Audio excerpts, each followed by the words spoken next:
Ni kumpulan ikan yang ramai request buat video. So, let's go. Hai, saya Acap dan ini adalah simple introduction bagi ikan laga fighting fish genus Betta. Genus Betta ni merupakan kumpulan ikan daripada keluarga Osphonomidae yang rata-ratanya terdapat di Asia Tenggara. Di Malaysia, genus ni merangkumi 29 ke 30 spesies semuanya.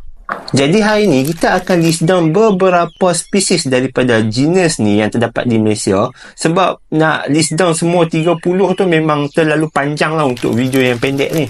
Untuk spesies yang taburan dia meluas di Semenanjung, kita ada spesies seperti Betta puxnax, Betta imbellis dan Betta bellica.